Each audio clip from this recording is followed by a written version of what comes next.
Seeing is believing. You need to have an imagination. Jason's free garden takes shape. So my main ingredients are pallets, palings and corrugated iron. Good ideas don't cost a cent. Now, it all involves using something you've probably got under the kitchen sink. And food doesn't get fresher. And the best part of it all is there's not a dollar changing hands.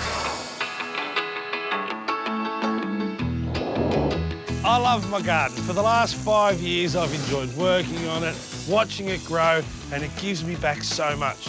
But the most important thing I've done is I haven't spent a lot of money. I've been patient. A plant that size, it costs you a couple of $1,000s in a nursery. But you take a cutting and you watch it grow, and you're going to love it even more when you do it yourself.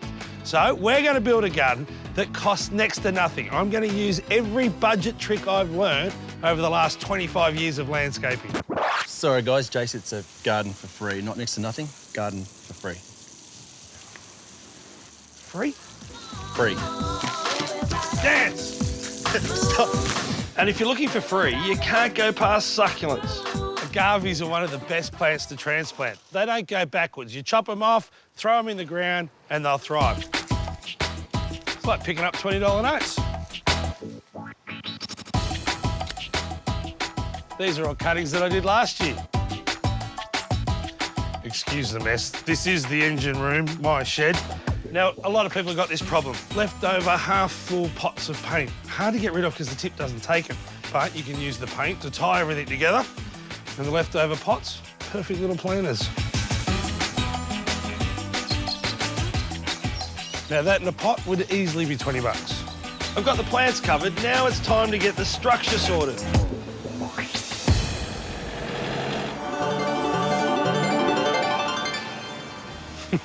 Oh, look at this.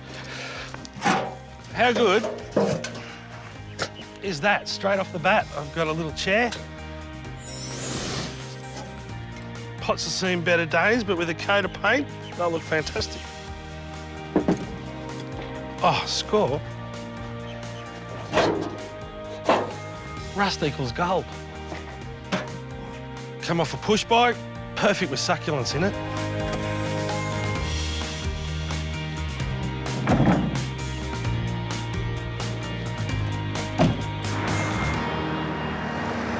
Another good place to find free stuff is industrial areas. Lots of importers end up with excess pallets. They put them out the front of their factories and write free to good home on them. And even if they don't have free written on them, all you got to do is ask. There's no harm in asking. That looks promising.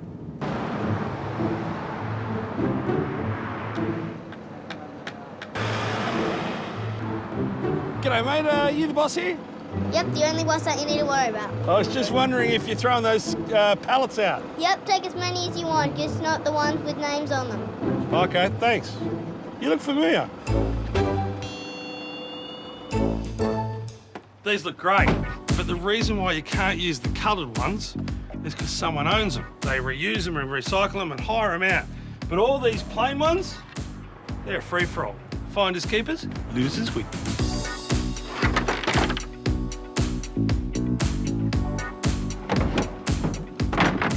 Dumpster diving was an Olympic sport, it'd be gold to Hodges.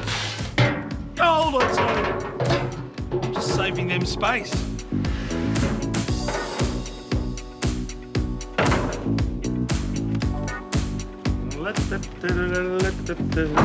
I know it looks like I'm going to the tip, but I'm ready to make something beautiful.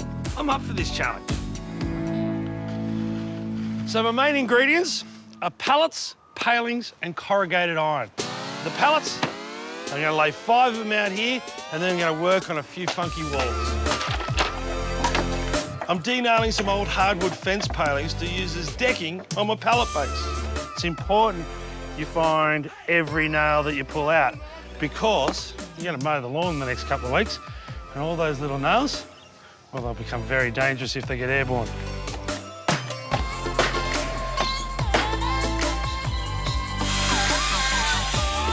Throw anything away, I might find a use for it. At worst, I've got some pretty handy firewood for my pizza oven. Then just screw the pallets together to create a single unit. Floor's done, and now for the walls. And you guessed it, more pallets because they're so easy to work with. Now, to get a bit of extra height, I can box it out and make a frame out of these old decking boards.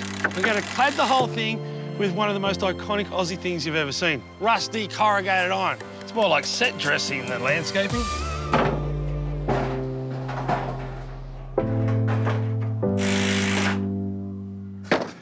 Now, at the moment, this is just standing up with a few screws along the bottom. So to make it structurally sound, I'm going to put another wall this way and tie it together all the way up. That corner will give it its strength. And that's not going anywhere now. By cutting out some of the sections of the pallet, I'm making shelves for places to put little pots. So far, we've been doing construction, but from now on, we're doing the set dress, and it can turn your established garden from something that looks okay to something that looks really loved. The humble 44-gallon drum. I'm going to cut it into thirds. Make sure you're not using a grinder on a drum that had anything flammable in it. 1/3 can be a fire pit. This third up here with the back on it, I can screw to the wall. The middle third, I could place that somewhere around the garden and have a raised garden bed. Remember all those cuttings that I took from my garden? Well, if I had to buy them, you'd spend a small fortune. But this garden is 99.99% free. But I bought the firewood. I'm genuinely surprised. This looks like something you'd see in a trendy cafe. There's elements here that you could add it to your garden and really start to create a theme. And the best thing about it, it's things you found and they don't cost you a dime.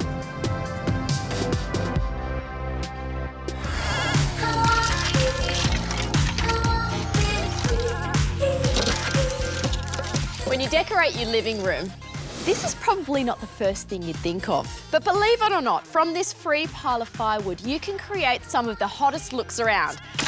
I do know that's hard to believe, but all you have to do is free your mind. Do the trick.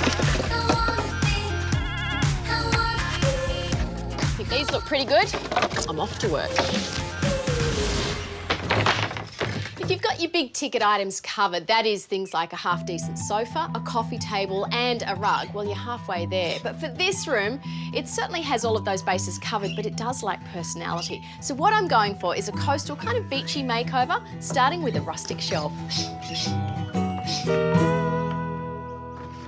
These old fence posts, well, they're made from pine. It's pretty soft, so it's fairly easy to cut with a handsaw.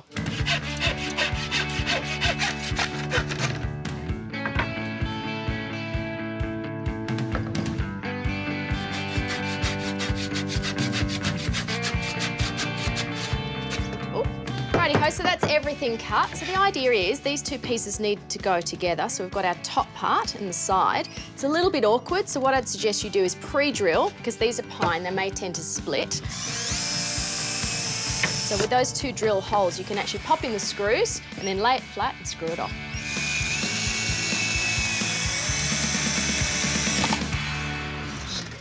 So it's looking good. We obviously need another side, and that's where our sticks come in.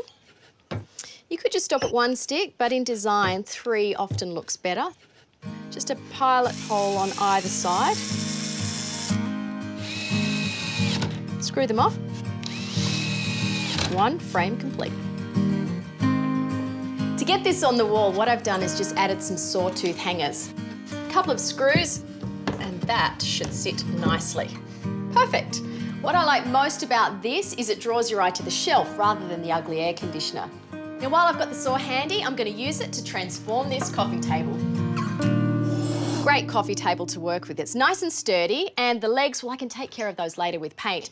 But this glass top, well, it dates it, so I'm replacing it with timber. Now, I found some old board in the shed. I'm using my fence posts again, just straight cuts. And I'm simply going to create a herringbone pattern. Construction adhesive is the best glue for the job. Because the boards are slightly uneven, it helps to bridge the gaps.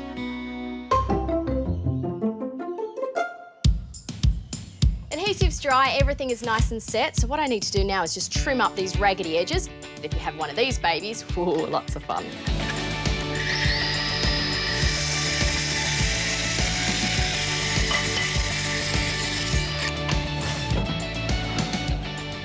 Obviously though, we have this raw edge, so to take care of that, just got some extra timber, gluing on the back and just nailing around all the sides.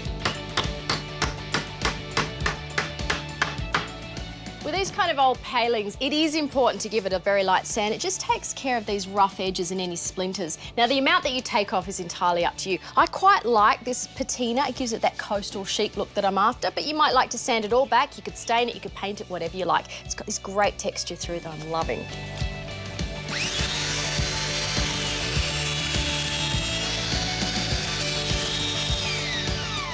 Well, there's still just a few cosmetics to go on this table before it's finished. Next on my hit list are these legs. They're letting the whole project down. I could spray them, I could sand them, I could stain them. Instead, I've just found some old sealing white left over in the shed. So there's nothing like a quick lick of paint to lift the look. The solid coat of paint just looked a little bit too new for me, so once it's dry, you can always have the option of getting some fine sandpaper and just lightly sanding it back. Kind of gives it that relaxed vibe, that coastal chic we're going for. So with that done, grab my paint and on to the next project. If you've got a jute or a sisal rug like this and it's looking just a little bit stained and shabby, you can always update it with paint. Now this one's just got a couple of little stains on the end here, a little bit of a tuft that's sticking up. So with a trim and a roller, we can do wonders. You could do stripes all the way across, you could create a border. Really, you can go to town. Well, that's the quickest floor update in town. So with my trusty paint, I'm off to add some colour to the walls. Artwork for your walls, well, it can be so expensive and also pretty impersonal too. So what I like to do to not only save money but make things easy is start with simple primary colours. By mixing these together, you can create a million different shades for free. Add some white, you can create even more. Now, I'm working on my whiteboard that I found in the shed, so again, I can create artwork for a song. Let's start basic colour theory. Blue and yellow makes, red and blue makes. How about some red and yellow? The technique is pretty simple, really. Just work directly onto the board, applying blocks of your blended colours. And then all you have to do is just merge them into each other using white. Once the whole board's covered, apply lines of white by flicking or dripping ribbons of paint off the brush. All those colours from just 3 tubes of paint and the white. It's pretty amazing, isn't it? So I'm going to pop that somewhere to dry. I've got one more project in mind. Ask any woman and I'm sure she'll tell you cushions can make a room. But if you can't afford brand new ones and you're after a new look, well, you can work with ones you've already got. Now, it all involves using something you've probably got under the kitchen sink. Bleach. You actually thin this down 50-50 with water. Just take your cushion case. Cotton works pretty well, linen works well. Anything with a bright colour is fantastic. Now, to protect the other side, pop in some plastic and then using a paintbrush or a sponge tool, whatever you've got at hand, just work your magic. You can see what's happening here. As the bleach works away, it actually takes the colour out of the fabric. Works on different colours in different ways, so it's always fun just to see what you get. Peg it out, wait till it's dry. It's pretty amazing what a little bleach can do, huh?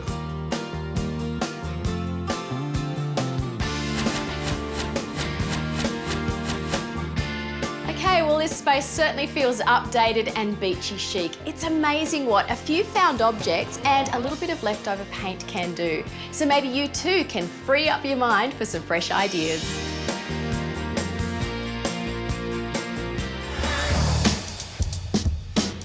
Just about every gardener has at the back of their garden shed a stash of old tools that are way beyond their use-by date. Using the bits and pieces that you have, you can make some really interesting planters with spades of character.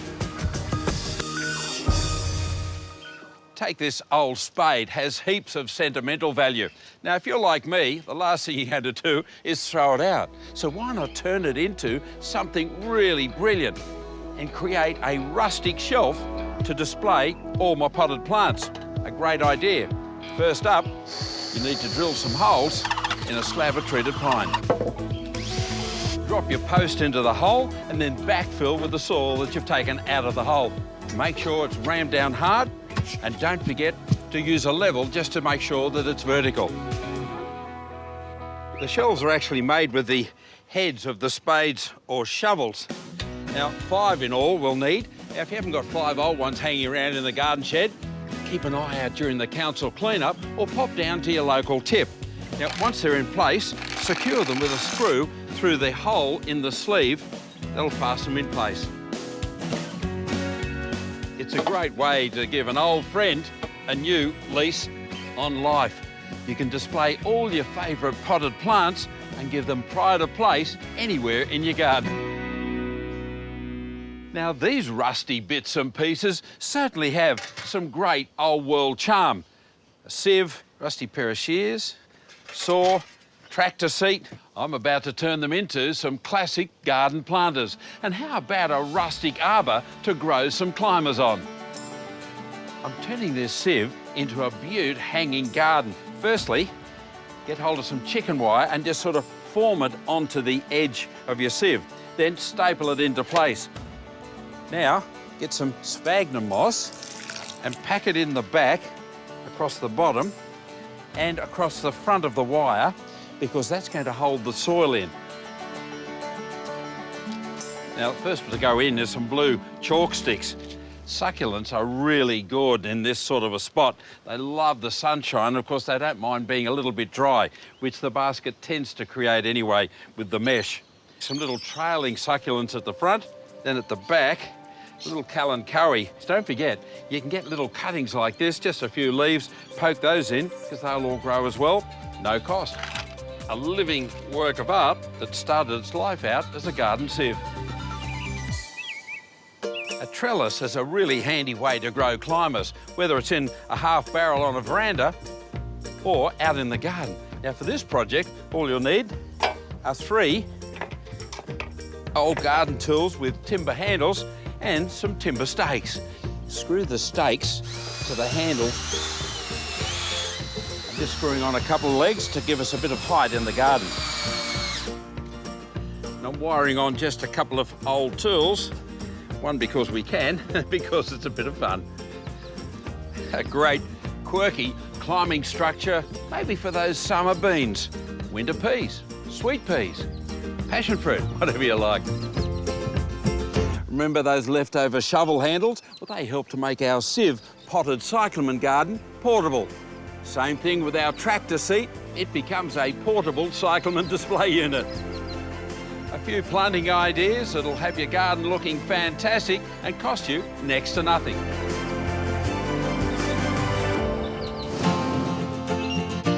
How incredible to walk along the street picking your harvest for tonight's dinner.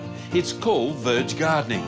It's actually happening. It is real in this street. And the best part of it all is there's not a dollar changing hands. I'm in Burrum on the Sunshine Coast of Queensland, and that's exactly what this neighbourhood is doing. And it's working a treat. And the children of all ages are involved and they're loving it. This area has become known as Urban Food Street. It's an idea that started just 7 years ago, and it's really grown to incorporate 11 streets and over 220 homes, where the locals come out onto the verge, the nature strip between the front fence and the gutter. They're planting a huge range of fruits, vegetables and herbs. Now, Carolyn, Duncan, you're sort of the founders of the Urban Food Street. Pretty exciting. How often do you partake in a harvest like this? We'd eat something like this on a daily basis, and there's enough food growing out on the verges for our entire neighbourhood. People come out at it between 3 and 5, and you'll see children picking salads or vegetables for the evening meal. Duncan, how did it actually start? Well, it started with John and myself, my long-term neighbour. Just in general conversation, we're standing out in the street and complaining about the price of lime. So we said, righto, we should be planting a few trees each. So what sort of harvest would you get on some of your crops? In this street alone, we did just on 900 kilos of our verge bananas. Wow, that's amazing. Now we got it, Isaac. Well then, guys, how's that? We'll all have one each? Now, you've got sweet potatoes here. What about some of the other crops that you're harvesting? So last year we did 300 cabbages, so that was a cabbage for each family. We do buckets and buckets of limes, hundreds of cobs of corn last year, full spectrum of herbs and spices, rosemary, ginger, Turmeric and galangal. So you're able to grow a lot of these virtually spray-free or very low spray? We grow everything spray-free or using organic sprays. This is an incredible harvest out in the street. Market mandarins. The thing that's really amazing as I'm walking around the streets and I'm seeing all this harvest out in the street, why don't people pinch it?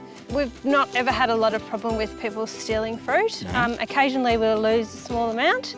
Most people who live within the neighbourhood follow the general rule of only picking what you need for your next meal. When did you inject these with honey? We didn't. Now, can you get involved if you're actually not growing anything? Yeah, we have a lot of families throughout the neighbourhood who their involvement may be they come to a working bee, Right. or they might pick some fruit and make some jam. We even have families who provide a hose to water the beds. Now, if you're interested in getting a garden like this going in your area, check with your council first to see if it's permitted. Our children from 2 years old know the difference between sorrel and a tomato and a banana and varieties of fruit and vegetable that most children would never even try. Yeah. They recognise and eat them. More importantly, we don't tend to have the same struggle to get our children to eat fresh fruit and vegetables because they've seen it, they've planted it, they've grown it, they've been involved. What's your favourite thing to do in Food Street? Play out here in the afternoon. And of course, the kids are safe out in the street because everybody knows who everybody is. It's a very safe environment for the neighbourhood children, and they all converge down here of an afternoon. Now, Chris, you and your wife actually run the local restaurant where a lot of this food ends up. That's pretty exciting. It's a chef's dream, really, to have a walk-in larder as we have here. We've been running nearly 15 years now, and for us it's always been seasonal. We can plan menus around what we see as we walk through the streets. We're picking produce and using it that day, so... What do you see as the benefit? The community has just come out and everyone's knowing each other now. Tiny tots through to 90-year-olds. And just seeing... Yes, Isaac? I think we should do that, see? Oh, Isaac, what are they? Tomatoes. Mate, they're amazing colour. They're the same colour as your hat. Luminous yellow.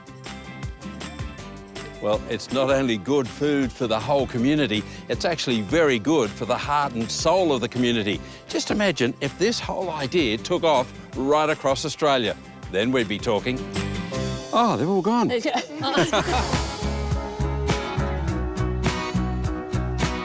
What if I told you you could own your own home for next to nothing? It's called the tiny house movement. People choosing to live simply in small homes, and it's happening all over the world.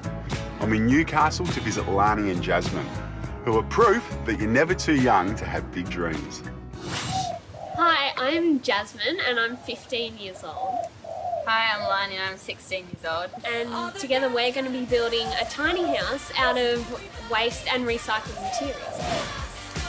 They just love DIY and being thrifty, so they've jumped on board one of the biggest trends in housing, the tiny house movement, which is all about using fewer resources in manufacturing, taking up a smaller footprint in every way. Hey girls, how we going? Hi. I'm Jasmine. Adam, nice to meet you. Lani. Lani, nice to meet you. Nice to meet you too. I heard you're doing tiny houses, Yeah. so I brought my tiny tape. Can you take me on a tour? Yeah, absolutely. So over here we have an opening wall. That is going to hinge up to form an awning. They're all recycled materials or offcuts, second-hand stuff which we've found.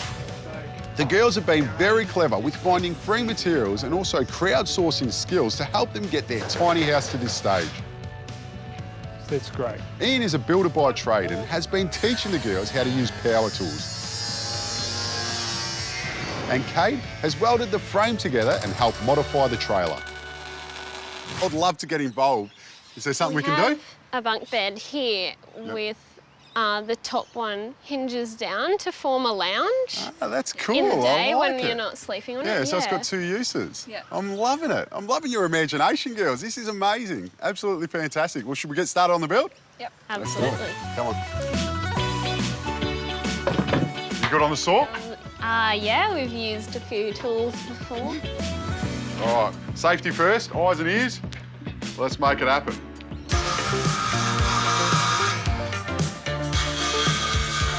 $50 more to go. So, girls, tell me what you like about tiny house movement. Yeah, well, I think mainly the fact that it's such a small footprint on the environment. You're living in a small space, so you don't need as many material possessions, I guess. And ours is portable, so we can take it camping as well. There you go. All right, let's keep building. So we're ready to assemble. Good job.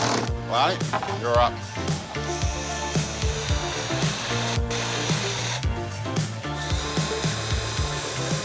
And to finish it off, to give us some extra strength, because of a span across here, we're just going to add this bit in, but also it's going to stop your mattress from sliding off. This is going to hinge down. So, like that. So it folds down and makes the lounge. Great. Well, it sounds like you girls have this under control. Is there anything else you need my help with? Well, we need to lift our whole tiny house up to put it on the trailer now. So we're going to be taking it to the festival for the weekend. The final push to finish the tiny house is happening at the Fair Share Festival, which coincides with National Recycling Week. There is a whole community of people in attendance passionate about sustainability, and they are ready and waiting to lend a hand to make the girls' tiny house come to life. The best thing about working with recycled materials is the rustic charm you get. On this side, they're using recycled pallets. And here, second-hand VJ boards. It looks great, but the most important thing to remember before you start cladding is to get some foil up, which acts as a moisture barrier between the outside and the inside. So what are you thinking? We're going to screw this floor down? Yeah, but we also have to put the silicone down. That means your floor won't have any creaks in it.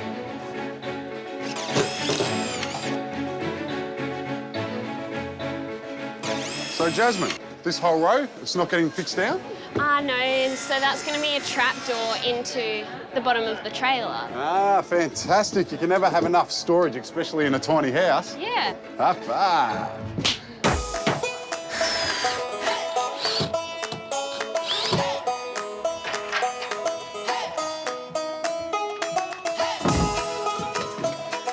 Let's test it out.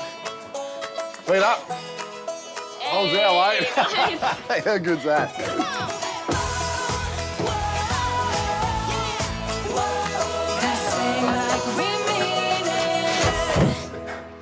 Lani, perfect timing. You come with chains. The question is, who's going to be at the top and who's going to be at the bottom? While the girls sort out life's big questions, this house won't build itself. Girls, how good is this wall covering? We had a wonderful group of people outside making it for us, as well as some of the other furnishings for the house. And what are these? Are these pockets, are they? Yeah, so they're for like little storage compartments. And doesn't just look good, it's practical as well.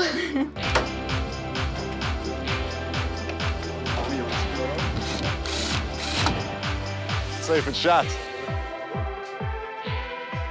Oh, look at that, girls. How good is it to see your dream come to life? Yeah, it's really exciting. Is this everything you would have imagined? Oh, yeah, it looks really good. And we have a lot of people that we'd have to thank for that. The local community coming together. I'm sure a lot of people got some inspiration from this, so hopefully we see more tiny houses popping up. And we'd like to thank you for your contribution as well. Oh, no, it's been great. What do we have here? We'd like to present you with a denim tool belt. Give me 5, girls. I love it. Thank you.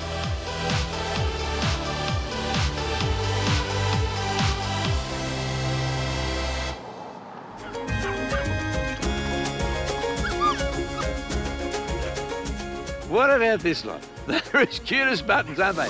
A litter of Australian catalogues and some staffy crosses. All babies, only about 6 or 7 weeks. There's no doubt owning a dog or a cat has a lot of pluses. For a start, tremendous companionship, but you know what? It can be expensive to keep them. So what would you think if I told you you could have one of these guys as a playmate for absolutely nothing? Not kidding. Fair dinkum. If you become a volunteer pet carer, you can get to hang out with a little tacker like this, yeah? Or one of his mates every day of the week. I'm at the Animal Welfare League in New South Wales, and their aim is to find a loving home for every companion animal in the state. How's he going? He's doing well too. Yeah. Is that right, mate? Eh? We all hope that it comes true.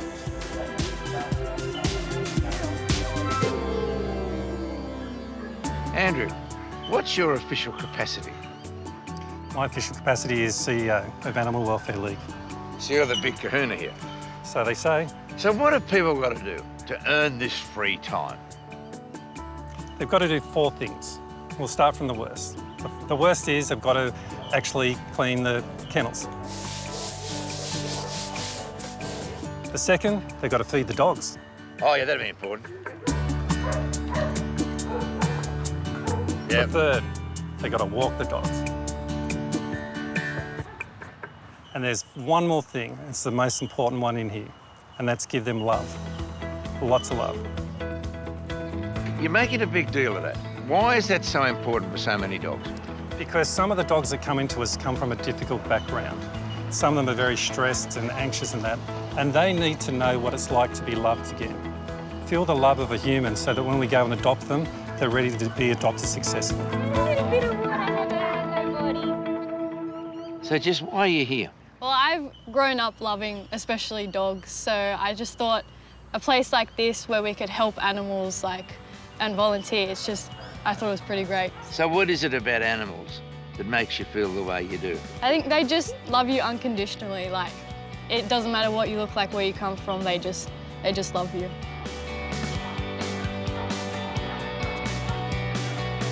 So what got you started volunteering here? I live in a home unit, so it's a chance for me to come out and be with animals, and I don't get the opportunity at home. And you're going to have to say goodbye. How does that feel? All right, but I mean, there's always new ones coming in and new ones to love and take care of. So what about cats? Cats need love too. Not everyone realises that, but cats need love, and sometimes they can come in quite stressed as well. What else can people do in the way of helping out and, if you like, having this pet for free? They can also foster care, and that is where they take the animals to their home and look after them. For how long? It's usually for a few weeks. Yeah. What we really need as well is foster carers for these kittens. They're like, if you think of them being like human babies, for those first 3 weeks in particular, they need care, they need to be fed, they need to be looked after at that most vulnerable time. So this is surrogate mothers for kittens? Absolutely. They're looking for a hero to help them. Now, if you want even closer contact with your 4-legged friend, then why don't you become a foster carer, like Gillis here.